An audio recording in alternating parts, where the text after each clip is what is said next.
Merci. Alors, je suis heureux de pouvoir m'exprimer à nouveau au conseil municipal, puisque la dernière fois, j'ai été victime de censure. Donc, c'était il y a presque un an. Je m'exprimais alors sur la manœuvre qui tendait à m'intimider pour me faire taire.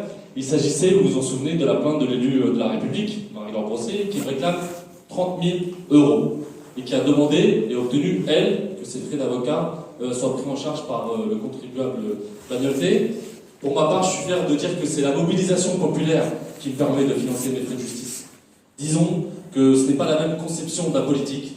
Madame Brossier et moi, et moi-même n'avons décidément pas les mêmes valeurs. Moi, je milite, elle économise. Sachez en tout cas que de nouvelles actions sont en préparation pour les semaines à venir. Nous y reviendrons. Mais ce soir, ce que je voudrais aborder, c'est la question de la volonté, par la majorité municipale, d'expulser l'association Nubienne en France.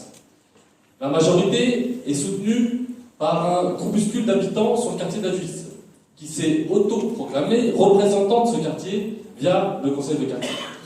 Il suffit de faire un tour dans le quartier, de parler avec certains habitants, pour se rendre compte qu'ils sont loin de partager le point de vue du groupuscule. Certains des habitants, à l'image des jeunes de l'association Jeunesse d'Aduis, qui vient de se créer, qui sont ici présents, qui s'est de Jeunesse d'Aduis, partenaire de l'association Nubienne, sont excédés par la volonté hégémonique du groupuscule. À tel point qu'ils ont décidé de s'organiser pour ne plus voir leurs paroles confisquées et donner leur point de vue sur leur quartier. Ce qui semble se dessiner, c'est que la majorité s'appuie sur la demande légitime d'une maison de quartier à Aduis. Et pour ce faire, elle utilise l'activisme du groupuscule afin de mettre la main sur le local des Nubiens, en sachant pertinemment qu'elle ne laissera pas ce local au groupuscule. Tout le monde sait que ces deux partis, la mairie et le groupuscule, ne se font pas confiance. Ils sont même en conflit ouvert. Mais ils sont d'accord sur un point, c'est que les Nubiens doivent partir de Bagnolet. Leur union sacrée a produit une violence inouïe qui s'est déversée sur les Nubiens. Accusation de communautarisme, d'être une association religieuse, d'être un mouvement politique, d'être des squatteurs, et j'en passe. Sur les réseaux sociaux, on a pu lire, je cite, qu'ils doivent dégager, qu'ils n'ont rien à voir avec Bagnolet. On se pose donc la question de savoir de quoi l'association nubienne est-elle le nom.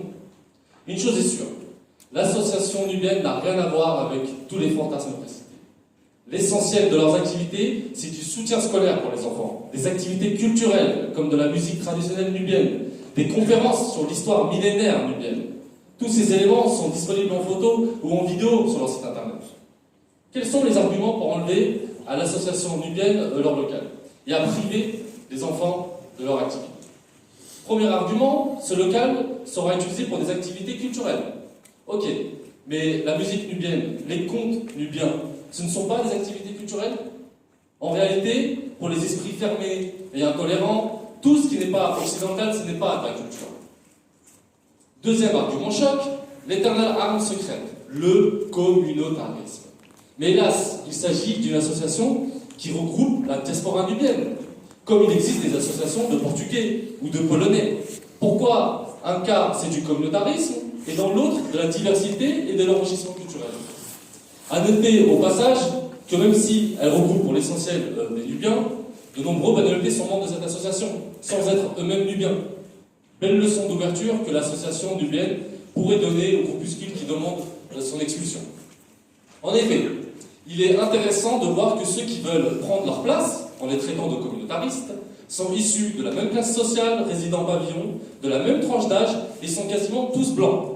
Mais comme pour tout groupe dominant, nous n'avons pas le droit de les nommer, sans que cela ne crée de scandale. Seuls eux peuvent nous nommer, nous définir, nous mettre dans des cases, et porter des accusations de communautarisme ou d'intégrisme. Troisième argument avancé, l'association n'a rien à faire dans notre ville. Cela traduit ici encore un phénomène de repli, la construction d'un entre-soi. Cela traduit aussi un manque d'ouverture inacceptable, qui voudrait fermer les frontières de Bagnolet et reconduire les Nubiens à la frontière de Bagnolet. Loin, très loin de leur quartier, en laissant penser que les Nubiens sont entrés illégalement, ce qui est totalement faux. Mais lorsque l'on se penche sur le tissu associatif de Bagnolet, on peut remarquer que de nombreuses associations qui ont des locaux n'ont pas que des membres bagnoletais dans leurs associations.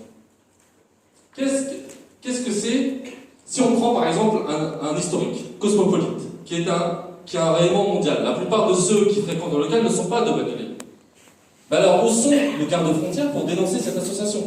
Plus près de nous, encore, une toute nouvelle association, il n'y a plus qu'un, qui n'est composée, elle, d'aucun bagnoleté, mais qui vient d'avoir un local avec une subvention municipale de 25 000 € pour faire les travaux. Autre argument avancé, c'est l'ancien maire qui a attribué ce local. Mais dans ce cas, vous allez expulser tous ceux qui ont eu un local dans l'ancienne majorité? Tout ça n'est vraiment pas sérieux. Et à la question de départ, qui est de savoir de quoi l'association nubienne est le nom, les différents arguments précités donnent un début de réponse qui traduit le climat nauséabond qui ne cesse de grandir dans ce pays, et malheureusement dans notre ville à Bagnolet. Pour finir, et pour que notre position soit claire, nous demandons aussi une maison de quartier. Et la JD et l'association nubienne prendront toute leur place pour ce projet. Nous sommes également ouverts à toute proposition, contrairement à ce qui a été dit. Mais dans le respect du droit et de la convention signée entre l'ANF et la mairie de Bagnolet, notamment de son article 2, dont voici un extrait. Dans l'hypothèse où un impératif lié aux missions de service public, assigné par les lois et règlements aux propriétaires, rendrait impossible la mise à disposition du local su-désigné, l'occupant accepte par avance qu'un local aux caractéristiques équivalentes soit mis à sa disposition, dans les mêmes conditions que celle-ci, après exposée, et ce sans que l'occupant puisse prétendre à une quelconque indemnité du fait de cette substitution. Le local proposé, 50 rue Édouard Vaillant, ne répond pas du tout aux normes de sécurité, en sous-sol et sans issue de secours, accès principal par escalier en colimaçon. Nous rappelons que nous accueillons des mineurs. À ceux qui veulent un résumé de la situation, les enfants du bien l'ont parfaitement exprimé dans la vidéo disponible sur Internet. Ils demandent le respect de leur dignité, le droit d'apprendre et d'avoir accès, comme les enfants de ceux qui veulent les expulser, au savoir. Ils ont le droit de connaître leur culture, leur histoire dont ils sont si fiers. Personne n'a le droit de pointer du doigt ces enfants qui ne comprennent pas ce qu'ils ont fait de mal. Alors, je ne vais pas être trop long, donc je vais finir comme d'habitude par une citation, une d'Aimé Césaire, vu que c'est le contexte, et qui est vraiment très parlante. Alors, je vous la cite. Oui, nous constituons bien une communauté, mais une communauté d'un type particulier, reconnaissable à ceci qu'elle a été, en tout cas qu'elle s'est constituée en communauté. D'abord, une communauté d'oppression subie, une communauté d'exclusion imposée, une communauté de discrimination profonde. Bien entendu, et c'est à son honneur, en communauté aussi de résistance continue, de lutte opiniâtre pour la liberté et d'indomptables espérances. Aimé Césaire. Alors, comme l'ont dit dans la vidéo les enfants, rendez-nous notre local. Merci.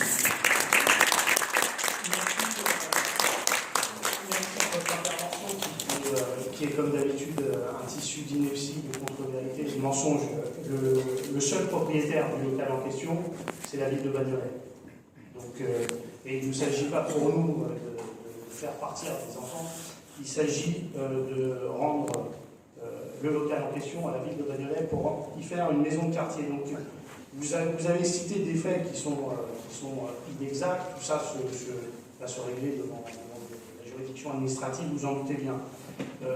Pour l'assistance, quelques rappels précis et historiques.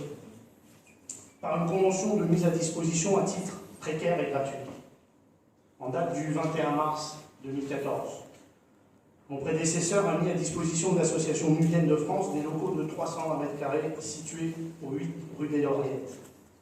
La convention de mise à disposition à titre gratuit a été conclue pour une durée initiale de 1 an, soit jusqu'au 21 mars 2015, et, j'insiste là-dessus, elle ne pouvait être renouvelée que par un avenant de reconduction, mais ça, vous n'en parlez pas dans notre intervention.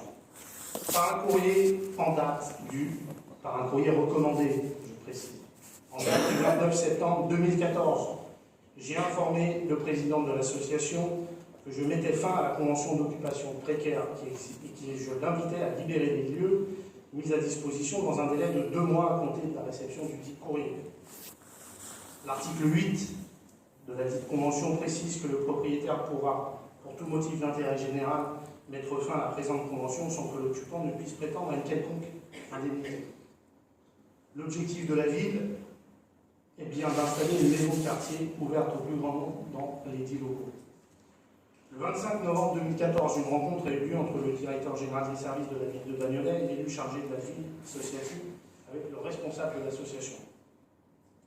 Par un courrier en date du 1er décembre 2014, la preuve que nous ne voulions pas que les enfants soient mis à la rue, comme vous dites, nous avons autorisé l'association à